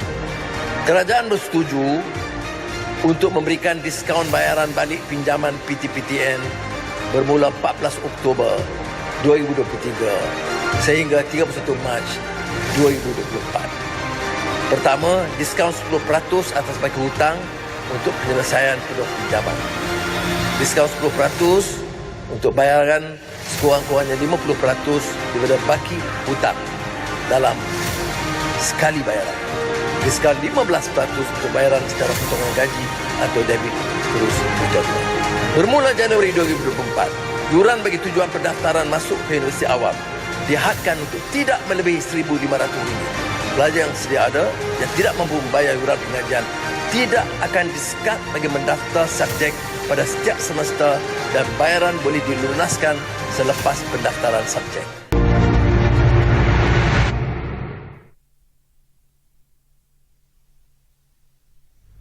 Itu dia imbasan belanjawan 2024. Kalau kita tengok semula kan, apa yang kita dapat saksikan, Perdana Menteri telah umumkan pelbagai insentif untuk belia ini meneruskan pembelajaran bagi memastikan tidak ada keciciran berlaku pada masa depan kerana anak-anak ini merupakan aset negara. Dan pastinya kita masih lagi membincangkan mengenai belanjawan 2024 hadiah kerajaan buat belia perkasa pendidikan. Dan saya nak sentuh bersama dengan Dr. Sharifah Sofia iaitu mengenai subjek AI yang telah pun mula diperkenalkan. Dia lebih kepada pendigitalan lah, di mana negara ketika ini kita begitu cakna sekali mengenai keseluruhan dunia dengan apa situasi kehendak ekonomi semasa apabila meletakkan STEM dan juga AI seiring sebagai satu subjek untuk memastikan melahirkan generasi yang celik IT, celik digital untuk memacu ekonomi negara pada masa akan datang. Dan mungkin doktor boleh kongsikan tahap kesediaan kita ketika ini bagaimana? Okey, kalau kita lihat betul kalau kita tengok agenda pendidikan negara, agenda nasional sendiri pendidikan itu menghala ke arah pendigitalan pendidikan di mana fokus utamanya adalah dari segi AI, STEM dan TVET dan sebagainya Kalau kita tengok sejauh mana kita sedia kita menghala ke arah itu. Usaha telah banyak dilakukan oleh pihak institusi pengajian tinggi sendiri dengan memfokuskan kepada penyelenggaraan tadi infrastruktur universiti sebab menyediakan kalau kita lihat hala tuju pendigitalan ni lebih kepada teknologi, penggunaan teknologi dan inovasi dalam kaedah pendidikan dan pembelajaran. Pendidikan tu sama ada pengajaran ataupun pembelajaran dan pengajaran. Jadi kedua-duanya seiringlah pembelajaran dan pendidikan. Jadi kalau tengok kat sini bukan saja pelajar yang perlu faham belajar mengenai AI, pensyarah sendiri perlu menghadiri kursus sebagainya untuk lebih mahir. Sebab itu adalah persediaan awal institusi pendidikan sendiri untuk mendukung agenda pendigitalan pendidikan ini. Kalau kita tengok banyak usaha telah dilakukan di universiti. Contohnya tadi yang kata di UTM, mereka ada pusat, telah develop satu pusat untuk fokus pada kajian berkenaan. Dan juga kalau kita tengok di universiti lain pun kita tengok ini adalah satu yang penting untuk masa sekarang. Kita tengok kita bukan saja komunikasi, pendidikan, teknologi semua berkembang seiringan. Jadi untuk mendapat tempat terutamanya dari segi universiti pendidikan tinggi macam contohnya untuk mendapat tempat ranking di dunia dari segi pendidikan, kita perlu seiringan lihat apa yang universiti luar, terutamanya di luar negara, apa yang mereka majukan dari segi teknologi pendidikan menggunakan AI, ChatGPT dan sebagainya. Jadi kita turut sama mengembeling usaha untuk memastikan kita punya pelajar dan juga pensyarah tahu dan dilengkapkan dengan kelebihan pendidikan Maksudnya kita perlu lebih bersedia untuk menuju kepada teknologi tersebut ya. Betul. Jadi selain daripada sektor pendidikan, kalau kita lihat dalam belanjawan pun banyak pengumuman atau peruntukan yang diberikan khas untuk golongan belia. Sebagai contoh, program Rakam Muda telah diberi nafas baru dengan peruntukan sebanyak 20 juta ringgit dan juga ganjaran sebanyak RM500 kepada golongan belia berumur 18 hingga 20 tahun yang melakukan aktiviti-aktiviti kesukarelawan dan juga dengan badan-badan yang diiktiraf oleh kerajaan. Kita nak tahu pertama sekali bagaimana penerimaan daripada pihak belia, dan kedua, sejauh mana penglibatan belia tu, sebab kita tahu kalau kita dah ada peruntukan, program itu diberikan nafas baru, tapi kalau kita tak ada penglibatan daripada golongan belia itu sendiri, program itu tak dapat berjalan. Pandangan daripada Cik Sarah?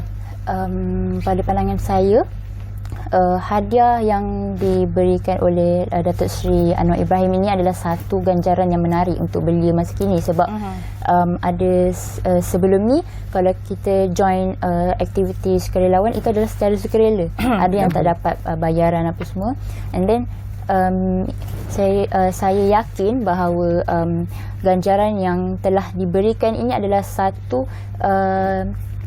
inisiatif yang terbaik untuk menarik minat-minat golongan belia untuk lagi lebih menyertai program-program yang dalam bawah jabatan-jabatan belia ataupun aktiviti-aktiviti yang melibatkan belia, supaya mereka ni tidak ketinggalan, supaya mereka ni lebih aktif, tidak melakukan perkara yang kurang berfaedah dan sebagainya. Dan saya juga tertarik mengenai program Tunas Usahawan Belia Bumi Putra TUB yang telah pun melahirkan lebih 7,000 usahawan belia Bumi Putra dan mewujudkan hampir 14,000 peluang pekerjaan, dan diteruskan lagi dengan peruntukan sebanyak 20 juta untuk belanjawan tahun hadapan. Dan saya nak sentuh juga daripada pandangan Sarah mengenai penglibatan belia terhadap bidang perniagaan ketika ini.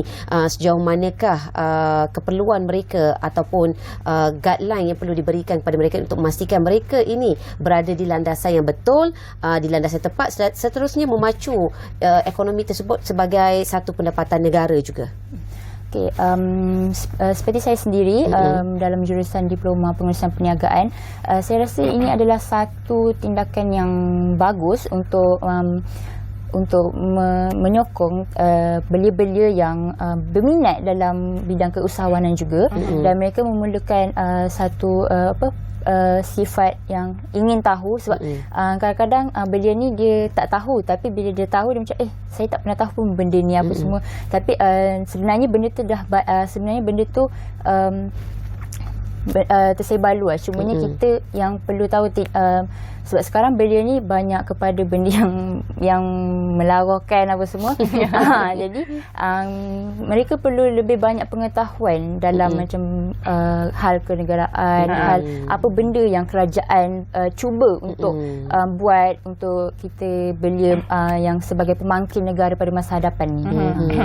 Okay, pastinya kalau kita cakap pasal belia ni, antara salah satu kata kerisauan adalah peluang pekerjaan. Tapi kalau kita lihat dalam belanjawan ni, diperuntukkan sebanyak 7 juta ringgit untuk mewujudkan satu pusat penempatan dan penerokaan kerjaya kebangsaan di bawah Perkeso, sebagai satu lokasi sehenti ataupun one stop untuk graduan muda dan pencari kerja mendapatkan sokongan kerjaya dan pekerjaan. Selain daripada itu juga kita ada 1 juta ringgit untuk melaksanakan program eksplorasi kerjaya bagi memberi untuk mendedahkan golongan pelajar-pelajar kepada kerjaya-kerjaya yang ada di luar sana. Seperti yang kita tahu, sekarang ni ramai golongan belia lebih cenderung ke perniagaan ataupun lebih cenderung untuk menjadi pempengaruh dan influencer. Kononnya saya kalau kerja pun gaji sebanyak ni, kalau saya jadi YouTuber ke, saya jadi influencer di TikTok, gaji saya lebih besar. Menurut pandangan doktor sendiri, macam mana dengan peruntukan yang telah diberikan, dengan ada wujudnya pusat-pusat yang sebegini, boleh kita menggalakkan lagi belia-belia kita? Bukan nak kata tak boleh nak jadi pempengaruh, tapi yalah, seperti dalam ucapan Khairul Aming masa dia menang anugerah tu, dia kata kalau nak jadi pempengaruh, jadilah pempengaruh yang bijak. Komen sikit daripada doktor. Betul ya. Saya pun bersetuju dengan pandangan Pasha tadi. Ya, kalau kita sebut berkenaan ini, saya setuju ya dengan kata-kata Khairul Amin tersebut yang mengatakan jika anda ingin jadi pempengaruh, jadilah pempengaruh yang berilmu. Betul. Sebab dengan adanya ilmu, kita tahu mana yang salah, mana yang betul. Kita tahu menilai ya apa yang kita buat tu benda yang baik atau tidak. Ya, kalau kita tengok dari segi usaha kerajaan yang meletakkan bajet ya, yang membantu dari segi modal insan, iaitu memperkasakan peluang pekerjaan kepada pelajar di universiti, lepasan universiti lah terutamanya. Sebab kalau kita tengok masih ramai pelajar yang tidak mendapat pekerjaan langsung setelah tamat pengajian di universiti. Jadi kalau tengok di sini, mungkin trend terbaru kita tengok sebab mereka melihat okey, dunia teknologi sekarang semua boleh ada handphone sendiri, buka perniagaan sendiri secara online. Namun sebaliknya ya, kalau kita lihat balik, cuba fikirkan semula ya, sebab kita telah belajar berapa tahun, contoh untuk menamatkan pengajian ijazah itu mengambil masa dalam 4 tahun ya. Jadi peluang yang ada, kalau kita tengok bila mereka tamat pengajian tu, mereka dikira sebagai expert dalam bidang tersebut ya. Jadi mereka sepatutnya menggunakan kepakaran tersebut untuk mendapatkan pekerjaan. Jadi kalau dari segi insentif kerajaan, kita tengok banyak sekarang ni telah buat Karnival Kerjaya ya. Di DPM sendiri kita pun telah mengadakan Karnival Kerjaya. Kita berusaha sama dengan industri dan sebagainya ya, datang berkumpul di Karnival Kerjaya, dan pelajar tersebut kalau kita tengok bila mereka iklankan berkenaan dengan Karnival Kerjaya ni, bawa resume, interview dan peluang dapat terus pekerjaan di situ. Jadi sepatutnya mahasiswa ni yang lepasan universiti ni perlu ambil peluang ini, pergi beramai-ramai ke Karnival Kerjaya. Saya tengok zaman saya dulu ya, memang saya pergi, saya bawa resume, hantar semua dekat booth-booth tu, perkenalkan diri. Apa saja expo, bukan expo kerjaya, expo pendidikan, saya pergi. Ya, saya ingat masa tu di PWTC, saya pergi ke sana bawa resume sebab nak dapatkan peluang perjalanan tajaan ke luar negara masa tu ya, masa pengajian master sarjana.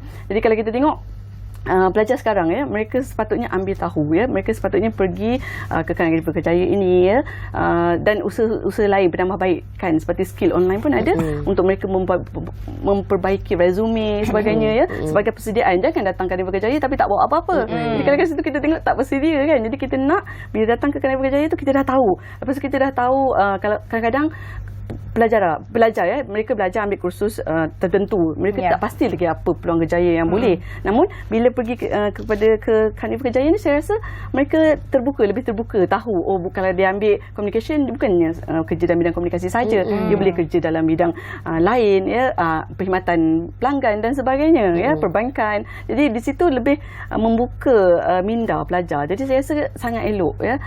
Diharapkan pelajar ya lepas ni, lepas pelajar terutama yang belum bekerja lagi, ambil peluang, pergi lihat sendiri, buat persediaan awal supaya mereka tidak keciciran. Sebab keciciran ini bukan pelajaran saja, tapi selepas tamat pelajaran kita nak persediaan tu. Sebab kalau tengok pihak institusi pengajian tinggi sendiri, kita dah cuba lengkapkan pelajar dengan skill. Macam saya sendiri mengajar komunikasi, kita dah ada pun kelas macam ajar interview, one to one interview, macam mana nak hadiri interview, temu bual ya, dan sebagainya. Jadi kalau kita tengok kat situ tak ada masalah, sebab subjek komunikasi juga antara subjek umum universiti, yang mana pelajar dari fakulti-fakulti lain, engineering, perubatan dan sebagainya boleh ambil subjek komunikasi untuk membuat persiapan sepatutnya mereka tidak mensia-siakan peluang yang ada. Nak jadi pempengaruh sebenarnya tak salah ya, mungkin boleh jadi pempengaruh di kalangan bidang kerjaya mereka. Jangan lihat sebagai bidang pempengaruh itu secara umum saja. Tiba-tiba dah habis tahap orang kata expired date baru nak bekerja, waktu tu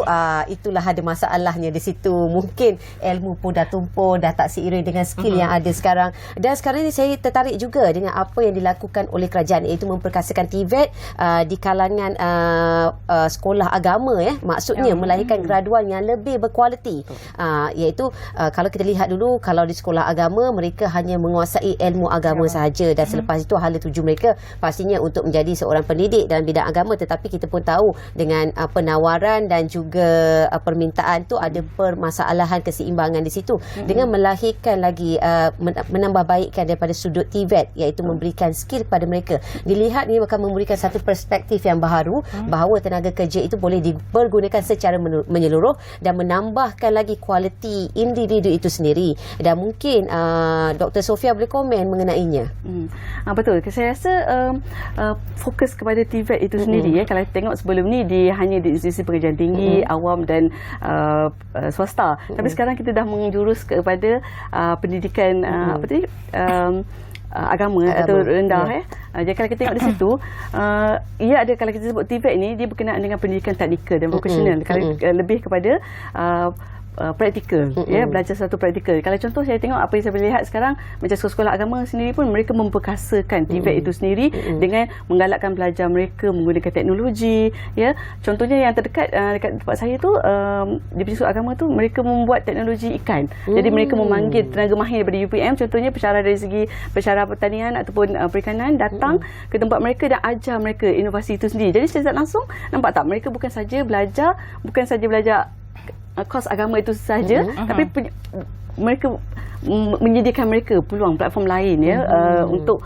mendapatkan latihan praktikal dan dari segi teknologi dan praktikal vocational ini di sekolah tersebut. Jadi secara tak langsung contohnya mereka belajar tentang perikanan. Jadi apa yang mereka buat, mereka menggunakan dana sekolah, mereka menternak ikan. Jadi itu telah menjadi sumber pendapatan mereka jual dan menjadi sumber pendapatan kepada sekolah tersebut, dan selebihnya pelajar sendiri sudah dikenalkan mereka melalui praktikal macam mana menjaga ikan, macam mana menjual, memasarkan. Jadi secara tak langsung dua benda dapat. Kalau tengok dari segi agama, mereka dapat kedua-duanya, dunia dan akhirat lah, kita boleh cakap. Itulah sebenarnya bila kita bercakap pasal TVET ni sebenarnya perlu ada kesinambungan daripada pembelajaran STEM dan seterusnya akan dikaitkan dengan pembelajaran TVET lah nanti di peringkat universiti dan sebagainya. Kita nak tanya kepada Sarah, kalau dalam golongan belia sekarang ni kan ramai yang terlibat dalam gig economy. Kalau kita tengok dalam belanjawan pun ada satu skim tekun belia mobilepreneur ni untuk membiayai modal anak muda yang terlibat dalam perkhidmatan penghantaran menggunakan motosikal. So we are talking about Foodpanda, Grab dan sebagainya.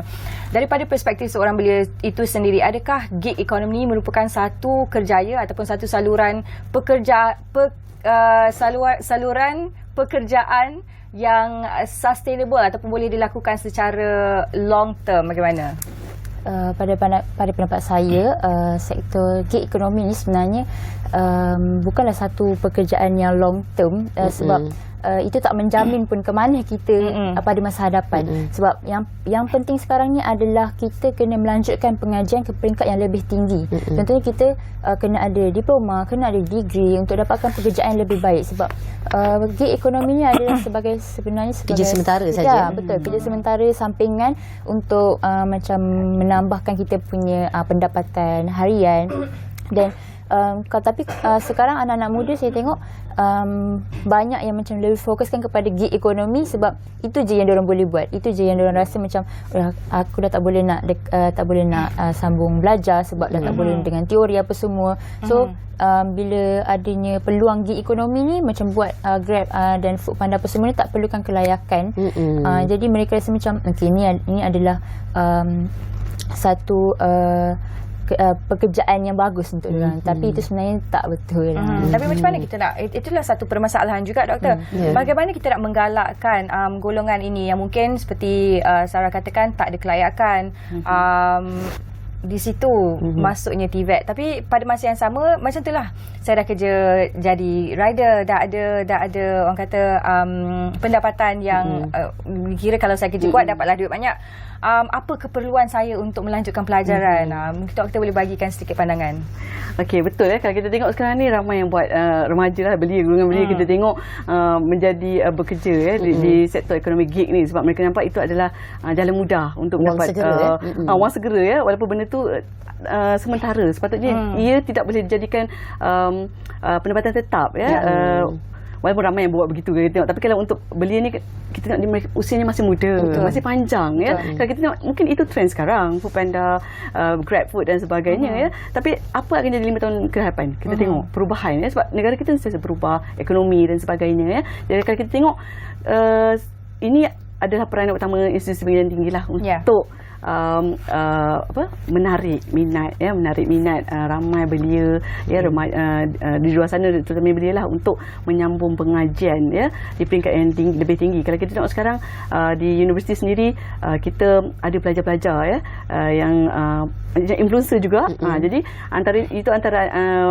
contoh yang kita boleh ambil di mana mereka ni boleh menarik ramai rakan seusia Contohnya pelajar universiti sekarang ni kalau kita tengok tengok melalui praktikal atau assignment yang diberikan kepada mereka, mereka perlu bercakap. Mereka bercakap berkenaan dengan kos mereka. Macam pelajar saya sendiri, mereka kena buat TikTok, bercakap apa itu komunikasi. Jadi secara tak langsung bila di TikTok kan ramai audiens dia besar, terutamanya dari golongan belia itu sendiri. Jadi daripada situ saya rasa itu membantu menarik minat golongan belia untuk menyambung pengajian. Kalau kita tengok influencer sendiri mereka bijaksana. Khairul Amin sendiri mempunyai ijazah dari luar negara. Jadi kita tengok ramai dah mempunyai background pendidikan. Kalau kita dengan Selangor setengah tu ada juga macam pelajar universiti, mereka ada degree tapi mereka kerja sebagai Grab, tapi itu hanya adalah kerjaya sementara mereka mendapat kerja yang lebih baik di masa akan datang. Jadi selain itu peranan universiti saya rasa perlu ni lah kita melalui open day. Kalau kita tengok universiti sendiri, kita ada open day untuk hari terbuka kepada pelajar. Kita menjemput ibu bapa pelajar di carnival supaya datang melihat sendiri kos yang kita offer, apa peluang. Bila kita datang tu macam kita buka booth kita set up booth, pelajar dan ibu bapa boleh datang. Okey, contohnya pergi kepada komunikasi, jadi kita terangkan apa peluang kerjaya yang boleh dia teruskan selepas menamatkan pengajian di bidang tertentu atau bidang komunikasi. Jadi usaha universiti itu telah dibuat telah sekian lama sebenarnya, bukan baru ini usaha itu telah dijalankan, karnival pendidikan dan sebagainya. Ini saya tak langsung menggalakkan remaja. Kalau tengok sekarang pun kita ada social media, banyak boleh membantu beri hebahan berkenaan dengan pembelajaran di universiti itulah cuma penyampaian tu kena dengan jiwa-jiwa remaja ni kan. Pembelajaran yang fleksibel contohnya kan. Kadang-kadang bukannya apa, mungkin ada perasaan takut ataupun mungkin saya tak cukup pandai lah nak sambung belajar universiti kan. Persepsi macam tu yang kita perlu ubah. Terutamanya di dalam kalangan belia itu sendiri. Betul, dan kita harus akui bahawa untuk menjadi seorang influencer ataupun pengaruh perlulah mempunyai ada ilmu untuk memastikan kita ni boleh pergi jauh dan ke hadapan. Dan berbaki masa yang singkat ini, mungkin Sarah boleh kongsikan harapan terhadap peruntukan dan juga usaha yang kerajaan telah lakukan untuk memperkasakan belia khasnya dalam bidang pendidikan ini. Okey, harapan saya kepada belia-belia di Malaysia, saya harap belia-belia ini menggunakan manfaat yang diberikan oleh pihak kerajaan Madani pada masa kini dengan sebaik-baiknya. Sebab peruntukan yang diberikan kepada kita itu adalah satu peruntukan yang betul-betul untuk pembangunan belia pada masa hadapan. Kita sebagai pemangkin negara, kitalah yang akan memajukan negara. Kalau bukan kita, siapa lagi? Kalau bukan sekarang, bila lagi? Betul. Itu dia kata-kata daripada anak muda sendiri Sarah. Baik, kita ucapkan terima kasih banyak-banyak kepada Dr. Sharifah Sofia dan juga Cik Sarah Anisha sudi bersama kami untuk kita berkongsi sedikit pandangan dan juga komen-komen terutama sekali berkenaan dengan belia dan fokus pada pendidikan negara pendidikan negara dan juga peruntukan yang telah diberikan kepada dalam sektor ini. Dan nampaknya kerajaan telah melakukan pelbagai usaha bagi melahirkan generasi yang lebih berkualiti, yang lebih bijak pandai pada masa akan datang, dan sama-samalah kita memanfaatkan peluang yang diberikan. Dan nampaknya sehingga sini saja kita bersiaran pada hari ini. Saya Nurdin Umul. Assalamualaikum dan sampai jumpa lagi. Assalamualaikum, saya Fasha Rahim. Jaga diri, jaga kesihatan semua.